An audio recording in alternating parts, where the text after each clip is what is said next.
Assalamualaikum warahmatullahi wabarakatuh. Kembali lagi di channel saya. Rekan-rekanku semua, mahasiswa Indonesia, para pemuda yang sedang melakukan penelitian, terutama dengan menggunakan metode deskriptif atau dengan judul yang seperti di layar ya, bahwa gambaran pengetahuan dan sikap terhadap apa dari berbagai jurusan itu biasanya menggunakan variabel ini, dan variabel ini sangat familiar. Baik teman-temanku, kita langsung saja ya. Kita tidak perlu membahas apa itu pengetahuan, apa itu sikap, tapi mereka berdua adalah variabel. Variabel X1 dan variabel X2. Nah, bagaimana cara kita menghitung mereka berdua gitu kan? Biar kita dapat interpretasinya. Nah, kita cek dulu. Yang pertama adalah cek tujuannya. Tujuannya yaitu mengetahui gambaran. Jadi bagaimana gambarannya, pengetahuan ibu, misalnya ini respondennya ibu ya. Pengetahuan ibu tentang bla bla bla bla. Gambaran sikap ibu tentang bla bla bla bla. Jadi sikapnya bagaimana, pengetahuannya bagaimana. Oke. Kita cek lagi tiganya. Ketika kalian itu membuat sebuah penelitian ya, kalian harus tahu variabelnya siapa, kemudian variabelnya itu mau diapain, mau tujuannya apa, kan untuk mengetahui. Kemudian kita harus membuat ukuran ya, membuat ukuran pengetahuan itu mau pakai apa instrumennya. Ini kalau di layar saya ini adalah menggunakan kuesioner. Kuesioner dengan skala Goodman, atau dia menggunakan benar dan salah ya. Kalau dia menjawabnya benar, maka kita kasih skor 1. Menjawabnya salah, kita kasih skor 0. Dan pernyataan unfavorable atau pertanyaan berkebalikan ya, bermakna negatif, itu juga nilainya berkebalikan juga. Kalau benar itu nilainya 0, kalau salah nilainya kalau benar nilainya 1, kalau salah nilainya 0. Nah, ini berkebalikan juga ya, kalau benar nilainya 0, kalau salah. Nah, ini di layar saya ini keliru nih. Kemudian kuesioner pengetahuannya ini terdiri dari 15. Oke. Kalau begitu ada 15 soal. 15 soal berarti nilai maksimal seseorang ya mendapatkan nilai baik itu jika 76% dari 15 soal tadi. Nah, nanti kita hitung ya bareng-bareng dengan menggunakan Excel. Nah, ini yang kedua adalah variabel X2-nya yaitu sikap. Dengan menggunakan kuesioner dan skala Likert. Kalau tadi Goodman dengan menggunakan iya dan tidak ya. Kalau ini pernyataan positif, pernyataan dengan menggunakan skala Likert, ini sangat setuju, ragu kayak gitu. Nah, soalnya ada 10.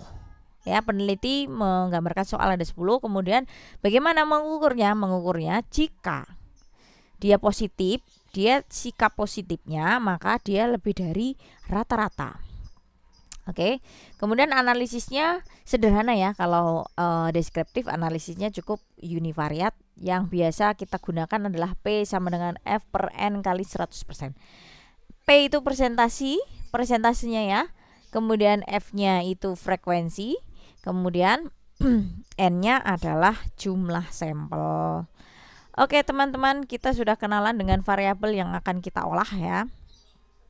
Nah, saatnya kita belajar Excel.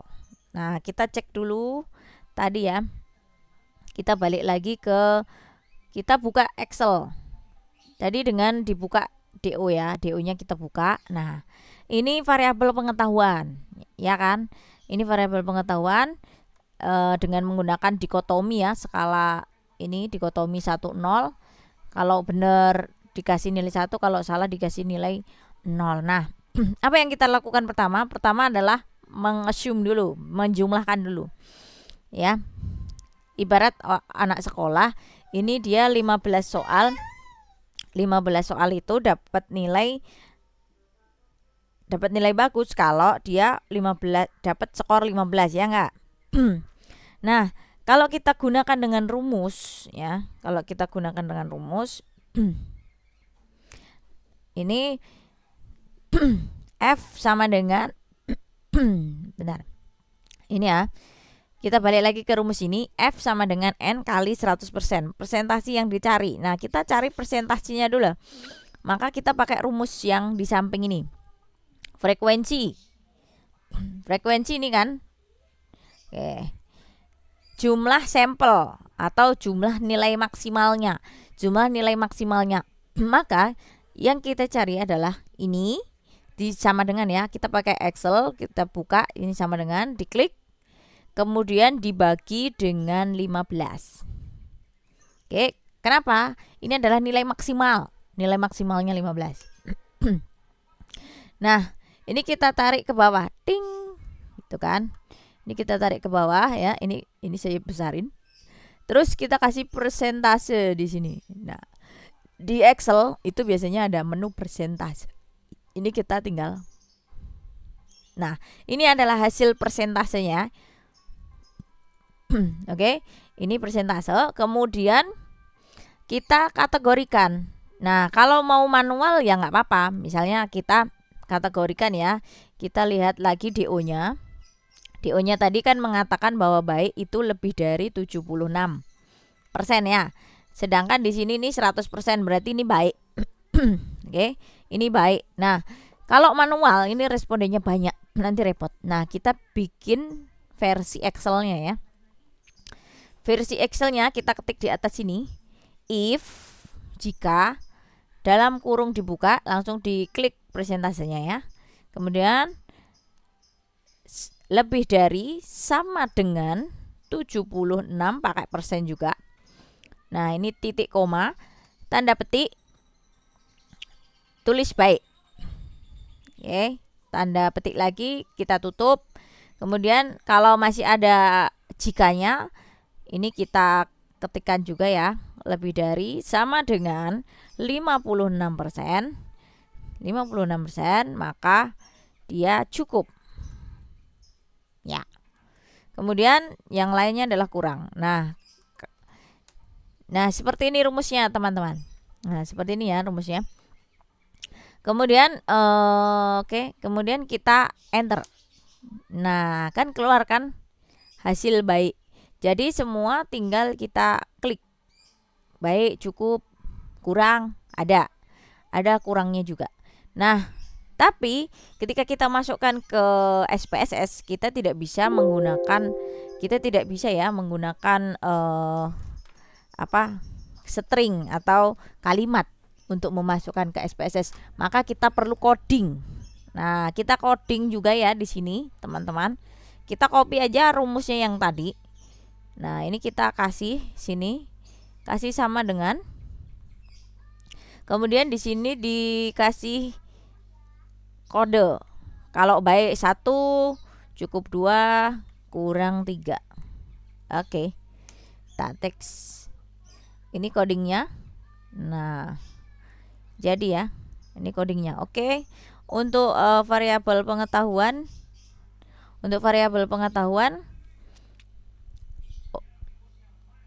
sudah dapat. Nah, kita lanjutkan ke sikap.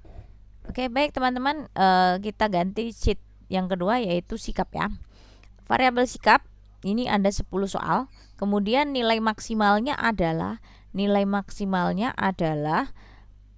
5 ya. Di sini ada angka 1, ada angka 5. Nah, kita cek juga ya di mana? Di DO-nya dia. Oke. Nah, ini dia. Di DO-nya dia yang sikap. Ya benar ya, nilai maksimal 5. Maka kita akan mencari nilai maksimalnya dulu untuk mendapatkan persentase. Nah, 5 kali 10 soal itu kan berarti 50 ya. Nilai pernya itu nanti 50. Nilai N-nya itu adalah 50. Nah, ini kita taruh sama dengan, kemudian klik ini dibagi 50 karena nilai maksimalnya ada 50. Ya. Oke, ini 0,68. Oh, tunggu. Tadi mengatakan bahwa nilai rata-rata ya. Berarti ini kita cari rata-rata, bukan kita cari persentase ya. Lupa. Nah, ini kita cari rata-ratanya. Rata-rata kalau di Excel kita menggunakan rumus Mayan ya. Mean atau average, rata-rata ya, average, lebih ke average ya. Kalau mean kita pakai SPSS. Nah ini kita blok, kemudian dapat 35,4 ya, 35,4. Nah kita bikin perumpamaan ya, jika nilai ini lebih dari sama dengan 35,4 maka dia sikapnya, kita cek ya, nilai T lebih besar dari mean, maka dia sikapnya positif. Maka lebih besarnya nggak pakai sama dengan ya. Nah, lebih besarnya ini adalah positif. Sedangkan yang satunya negatif, sikapnya negatif. Oke. Kalau cuma dua, cukup menggunakan rumus seperti ini. Langsung kita klik. Oke. Kita klik, kemudian kita bikin coding ya. Kalaupun kalian nggak mau ribet ya, kayak menggunakan rumus, silahkan bisa menggunakan manual aja, nggak apa-apa, bisa. Jadi ini 1, ini 0 misalnya, negatif itu 0. Oke. Jadi manual aja. Di sini dikasih angka 0, dikasih angka 1 gitu kan. Ini kategori, kemudian ini coding. Oke, kemudian ini codingnya. Nah, kita buka SPSS ya. Kita buka SPSS, kita masukkan yang pengetahuan tadi. Kita masukkan ya, teman-teman, biar kita tahu berapa baiknya, berapa kurangnya. Oke. Ini kita masukkan sebentar. Kita masukkan di SPSS, taruh di sheet yang pertama. Ya, ini kalau kita menggunakan SPSS. Kalau mau manual ya cukup. Nah ini ya udah masuk ya. Kemudian yang kedua ada, yang kedua ini sikap. Yang kedua sikap ya. Ini kita taruh di sini. Oke, sip. Nah, ini kita di variable view, kalau di SPSS kita taruh di sini kata pengetahuan. Kemudian ini sikap. Oke. Kemudian di values kita kasih makna. Kalau 1 nilainya itu baik, kalau 2 nilainya cukup, 3 nilainya kurang. Oke. Ya. Kita kasih oke. Kemudian yang sikap beda ya. Yang sikap 1 itu positif, 0 ya. 0 itu negatif. Oke. Kemudian kita balik lagi, ini variabel pengetahuan, ini sikap. Data view. Oke, kita data view sudah terlihat di sini. Kemudian kita analisis, deskripsi, frekuensi. Nah, makanya namanya analisis deskripsi karena kita hanya ingin mengetahui gambaran seperti apa mereka. Nah, jadi ini adalah nilai SPSS-nya, bahwa di sini ada yang baik itu adalah 16 orang, yang sikapnya negatif itu ada 22, sedangkan sikapnya positif ada 8. Nah, sudah kita dapatkan ya, sudah kita dapatkan bahwa nilainya sikap itu memang banyak yang negatif, yang positif hanya 8. Seperti itu. Ya, baik, terima kasih teman-teman. Bisa menyaksikan video saya, jangan lupa subscribe.